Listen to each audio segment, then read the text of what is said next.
ليلة الغدر ذات فجر على أطراف الليل المتهادي،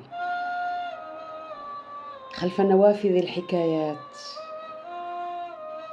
حيث الأرواح غارقة في النوم والأنفاس متبعثرة.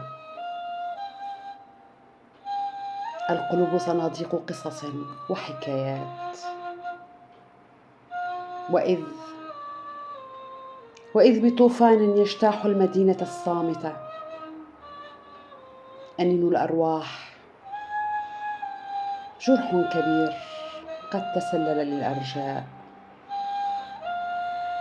تحت جنح الظلام رصاص الغدر قد نسج حكايات عن الوجع والأحزان بقلوب متعبة.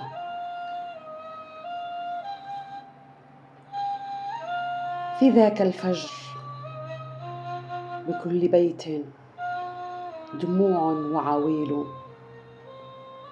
بكل شارع صرخة، أنهار من الدماء تجري،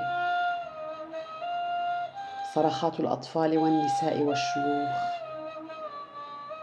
وجعا بالمصاب الجلل،